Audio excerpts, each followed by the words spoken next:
Welcome to the HFY Codex Tale. If you like our videos, keep supporting and subscribe to our channel. The girl with no past. The rain hit the metal roof of the outpost like falling glass. It was late, cold, and quiet. Daniel Cross, a young field medic, was closing up the clinic for the night when the alert flashed on his screen. Unidentified life form detected. Outer gate, breathing yes, conscious, unknown. Daniel frowned. "No life forms expected tonight," he muttered. He grabbed his coat and stepped out into the storm. She was lying in the mud. Near the outpost gate, under a flickering security light, he saw her. A girl no older than 20. Her clothes were torn, her skin was pale and bruised. She wasn't wearing any shoes, no ID chip, no emergency beacon. She was lying face down in the mud, shivering. Daniel knelt beside her. "Hey, can you hear me?" Her eyes opened slowly, one green, one silver. For a second, she looked like she didn't understand him. Then she whispered, "Don't send me back." No one knew her. Daniel carried her to the med bay. She was light, too light, like someone who hadn't eaten properly in weeks. He cleaned her wounds, scanned her vitals, and gave her water. No one responded to the emergency beacon. No missing persons match, no name. When she woke again, she didn't even remember who she was.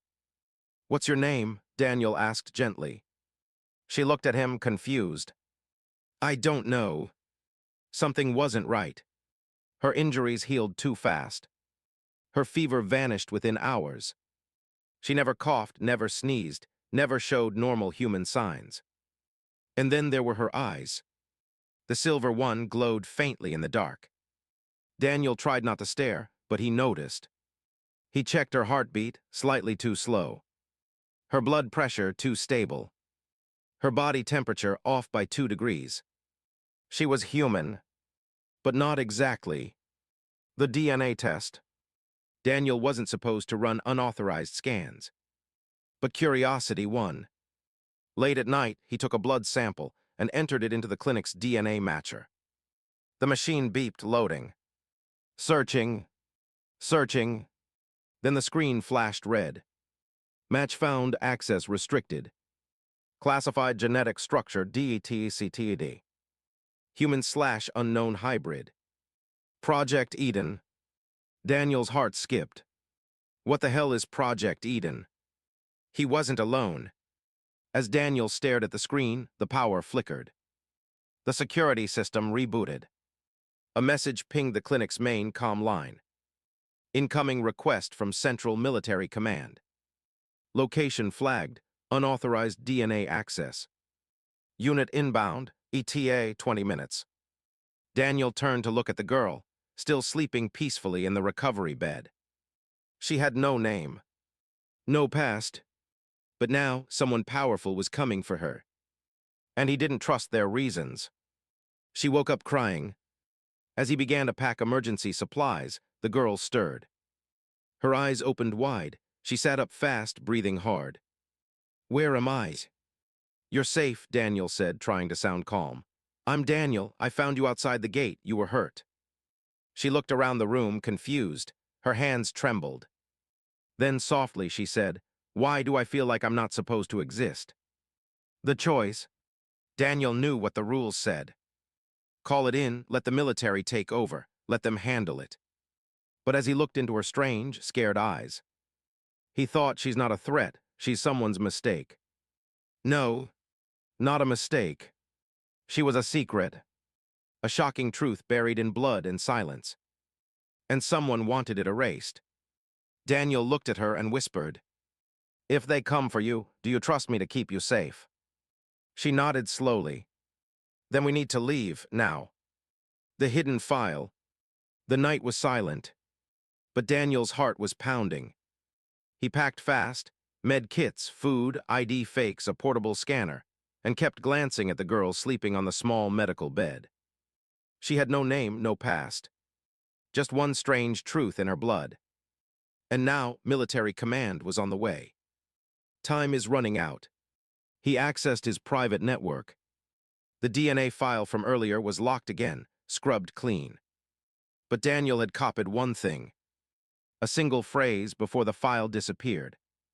Project Eden, Class X genetic clearance required. He had never heard of it. And he'd seen a lot. This wasn't just an alien match. This was covered up. And that made her dangerous. She felt it too. The girl woke as he prepped the escape shuttle. Her eyes opened, both now glowing faintly in the dark. "Something's coming," she whispered. Daniel nodded. "Yes, soldiers, I think they want to take you." She looked down at her hands. "Why, I don't even know who I am." Daniel paused. "I don't think you were meant to know." The hacker friend. They landed in a backwater mining town 3 sectors out. There Daniel found an old friend, Lena, a retired systems hacker. She owed Daniel a favor from the war. He handed her the blood scan data and said, "Find everything you can on Project Eden." She plugged into her deep net system and raised an eyebrow. "Daniel, are you sure you want to see this?" "Just show me," he said. The truth uncovered. The screen filled with broken files, encrypted code, and redacted reports. Lena bypassed it all. And then a file opened. Video footage, old, grainy. Children in a lab, not fully human, not fully alien. A voice spoke in the background. "Hybrid development is progressing.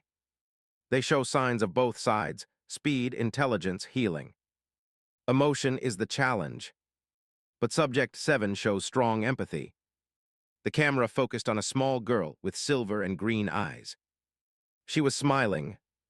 It was her. She was made, not born. Daniel sat in silence. Lena said softly, "Project Eden wasn't about making peace. It was about making control." "They built children?" he asked. "Biological weapons, Daniel, designed to connect with both species, spy, manipulate, even lead. And when it failed, they shut it down, erased everything, burned the records, probably burned the kids too." Daniel turned to the girl, now staring at the screen. "I remember a fire," she said quietly. "The military moves in." A warning flashed on Lena's screen. "Unauthorized Eden file access, location tagged. Response team inbound, ETA, 15 minutes. Daniel stood. "They're tracking the file, we have to move, now." Lena handed him a data drive. "It's all here, proof, her birth, the experiment, everything." The girl whispered, "They tried to erase me." Daniel looked at her and said, "Then let's show them you're still here." The final scene. As they fled into the night, Daniel asked softly, "If you could choose your name, what would it be?" She thought for a moment, then said, "Lyra, it feels like it was once mine." He smiled. "Then we protect Lyra now, not Project Eden." On the run, the desert winds howled around them as their stolen shuttle skidded across a dry canyon ridge. Inside, Daniel gripped the controls. His eyes were locked on the radar.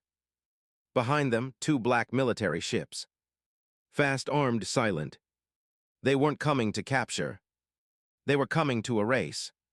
She felt them before the radar did. In the co-pilot seat, Lyra sat with her eyes closed. Her hands trembled slightly. "They're getting closer," she said. Daniel glanced at the scanner. "How do you know? They're not even in range yet." She opened her eyes.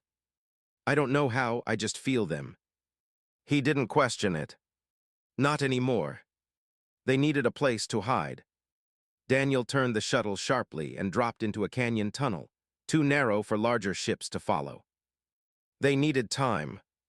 And answers. He checked the drive Lena gave them, still safe. Inside, every secret about Project Eden. Everything the galaxy was never supposed to know. Lyra watched the screen. "This is me," she whispered, "but I don't remember being that child." Daniel looked at her. "That's because they took your memories, just like they took your past. The memory begins to return." As the sun set over the desert, they landed near the ruins of an old outpost, abandoned since the war. They found shelter in a half-buried bunker. Lyra sat against the wall, silent. Suddenly she gasped. Her hand gripped the side of her head. Flashes of memory hit her like lightning. Bright lights, Cold water. Voices speaking in both human and alien tongues. Screaming. And a face, a young boy crying beside her. She looked up, her voice shaking. There were others like me. Someone is watching. Outside, Daniel scanned for signals. That's when he saw it. A small drone, camouflaged, hovering near the rocks. Before he could shoot, it darted away. He returned to Lyra. We've been spotted.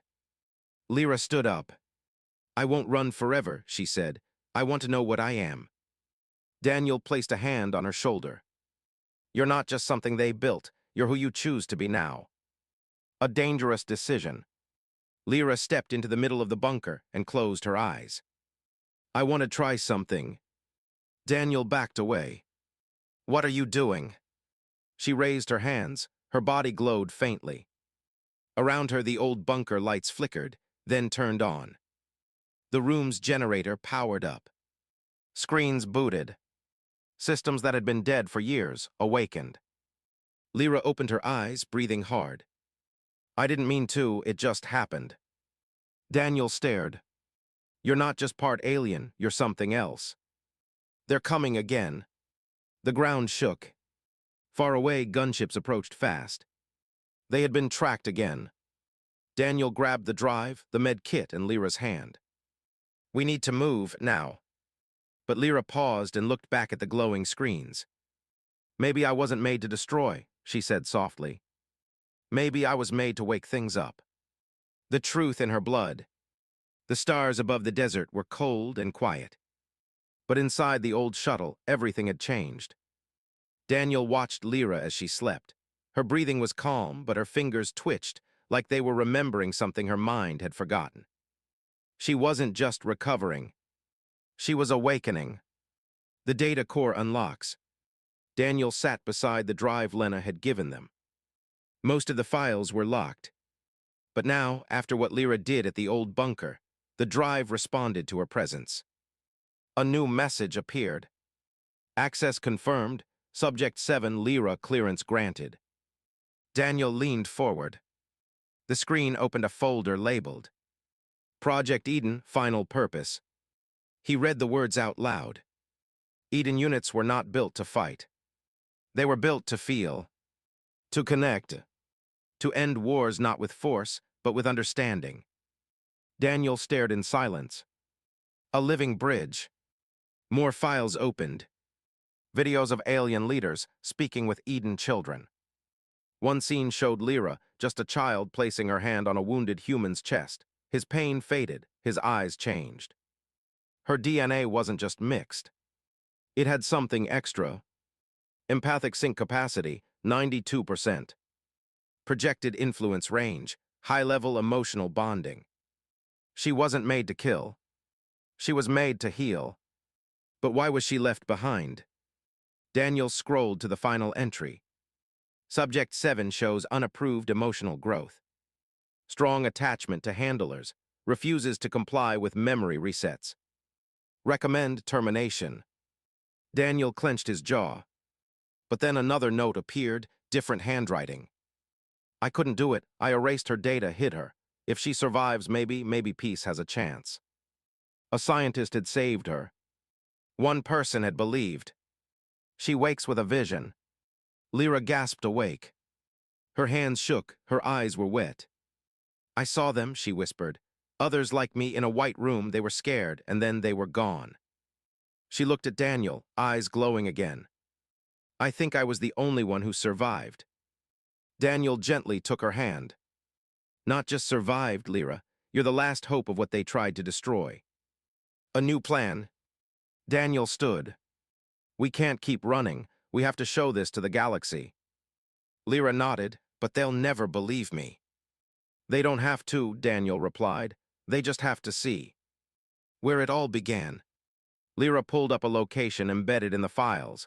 A space relay station, abandoned since the war. It was built to broadcast emergency peace messages to both sides. It still had a signal strong enough to reach every system. I know that place, Lyra whispered. That's where I was taken after I ran. That's where they wiped me. Daniel nodded. Then we go back, and we wake up the galaxy. But they're not alone. Far above the desert in orbit, a signal pulsed. Inside a black command ship, a soldier read the transmission. Subject 7 located, prepare strike team. Someone high up had seen the data unlock. And they were ready to bury Eden forever. The ones who want her dead. The stars were still, but death was moving. Far above the desert moon, a black military vessel drifted like a shadow. Inside, soldiers prepared in silence. No questions, no names. Just a target. Subject 7, codename Lyra. One command flashed across their helmets. Do not let her speak. The journey begins. Meanwhile, Daniel and Lyra took off in their old shuttle, flying low through dust storms, heading toward the galactic relay tower hidden in the wastelands. It was Lyra's idea. This place can send a signal to every channel, she said. Civilian, military, alien all at once. Daniel nodded. Once they see what you are, they can't deny the truth anymore. But both knew. That also meant every enemy would see her too. They are not alone. As they approached the relay station, warning lights blinked on the shuttle's radar. 3 small ships behind them. Daniel's eyes narrowed. They found us. Lyra stood calmly. I'll handle it. The awakening. Daniel blinked. Wait, what do you mean? Lyra walked to the back of the ship. She closed her eyes. The lights flickered. Outside, the enemy ships began to shake. Inside one cockpit, a pilot screamed. Get out of my head, what is this? One ship spun out of control. Another powered down completely. Daniel stared. What did you do? Lyra opened her eyes slowly. I didn't hurt them, I just made them feel what I felt. Fear, pain, loneliness. And then peace. The one who didn't fall. But the third ship didn't stop. It landed near the relay tower, just as Daniel and Lyra touched down. Out stepped a single figure, wearing black armor. No insignia, no name. Just a weapon glowing cold blue. He speaks the truth. You shouldn't exist, he said, walking toward Lyra. I know, she replied softly, but I do. He raised his weapon. You were built to control minds. You're not a person, you're a program. Daniel stepped between them. She's more human than anyone I've ever met. The soldier hesitated. You really believe that? Lyra stepped forward. Let me show you. A risk greater than death. She reached out her hand. Her fingertips touched his forehead. His weapon dropped. His knees buckled. For 5 full seconds, he saw her memories. The cage, the scientists, the children who screamed. The burning room. And her crying in the dark, alone. When it ended, the soldier fell to his knees, shaking. I didn't know. Lyra knelt beside him. I forgive you. The warning before the storm. The soldier stood up slowly. There are more coming, not just hunters, entire fleets. Once your signal goes out, they'll try to silence everything. Lyra nodded. Then let them try. Daniel whispered, Are you ready for that? Lyra looked at the stars. I was born to bring peace. But if I must survive a war first, I won't run again. The last broadcast.